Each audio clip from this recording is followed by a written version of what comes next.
6 సంవత్సరాల తర్వాత ముద్దాయిని పట్టుకున్న విశాఖ పోలీసులు.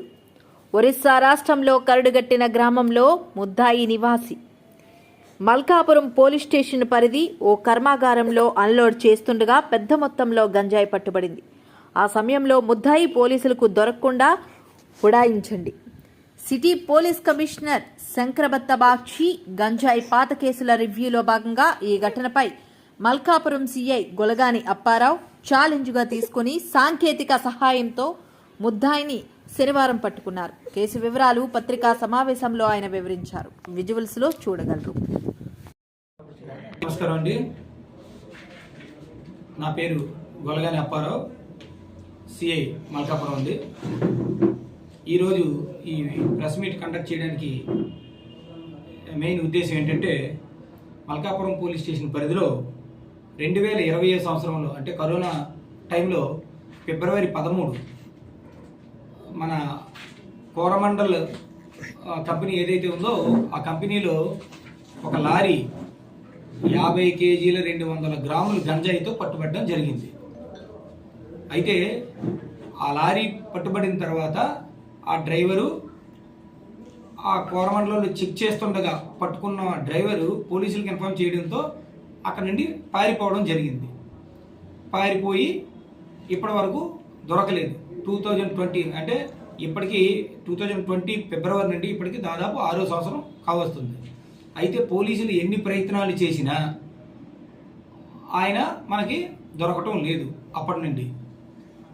అయితే గతంలో 4-5 సార్లు పోలీసులు ఆయన అడ్రస్సు ఒరిస్సా రాష్ట్రానికి చెందిన మల్కాన్గిరి జిల్లాలో ఒక మారుమూల తండా, ఆ ఊరి పేరు కరస్తాగూడ గ్రామం, కంవాడ, మల్కాన్గిరి జిల్లా, ఒరిస్సా. అయితే ఆ ఏరియాకి వెళ్ళడం, అక్కడ ఒక ముద్దాయిని తీసుకురావడం అన్నది ఒక కొద్దిగా ఛాలెంజింగ్తో కూడిన పని. అక్కడ ఉన్న లోకల్ పబ్లిక్ సపోర్ట్ చేయరు. పైగా పోలీసులు 1-2 సార్లు వెళ్ళినప్పుడు తిరిగి అక్కడ ఉన్న వాళ్ళే ఈ పోలీసుల మీద తిరగబడ్డం, సహాయం చేయకపోగా మన పోలీసుల మీద తిరగబడ్డం, రివోల్ట్ అవ్వడం జరిగితే అక్కడ నుండి మన పోలీసులు వచ్చేయడం జరిగింది.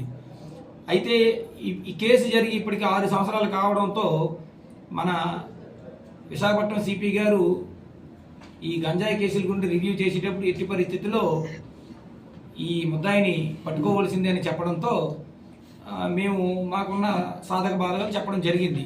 ఆ ఏరియా కొద్దిగా ఎక్స్ట్రీమిస్ట్ ఏరియా కావడం, అక్కడ ఉన్న వాళ్ళు ఎవరు కూడా మనకు సపోర్ట్ చేయకపోవడం, పోలీస్కి ఆ ఏరియాలో థ్రెట్ ఉండడం, ఇవన్నీ చెప్పగా వెంటనే సిపి గారు ఒరిస్సా రాష్ట్రానికి చెందిన డీజీ గారితో మాట్లాడి మీరు మా పోలీసులకి సహకారం అందించండి అని చెప్పగా అక్కడ ఉన్న పోలీసులు కూడా మనకి సహాయ సహకారాలు అందించడం, ఆ ధైర్యంతో మన వాళ్ళు అక్కడే ఉండి గత వారం రోజులుగా అక్కడ ఎంక్వైరీలు చేయడం, ఈ ఎవరైతే ముద్దాయి ఉన్నాడో ఆ ముద్దాయి అక్కడ అవైలబుల్ లేకుండా కేసు అయిన దగ్గర నుండి వేరు ప్రాంతాల్లో వేరు ఫోన్ నెంబర్లతో వేరు ఫోన్లతో మార్చి తిరగడం, దొరకకుండా తప్పించుకొని ఇవన్నీ జరగడంతో అక్కడే ఉంటే తప్ప ఈయన దొరకడని చెప్పి ఒక నిర్ణయానికి వచ్చి మన పోలీసులందరూ కూడా ఒక మాట వేసి లోకల్ ఎంక్వైరీ చేసి ఆ చుట్టుపక్కల ఉన్న ఒక పక్క టెక్నాలజీ ఉపయోగిస్తూ, ఒక పక్క ఆయనకి సంబంధించిన విషయాల్లో ట్రాకింగ్ చేస్తూ మొత్తానికి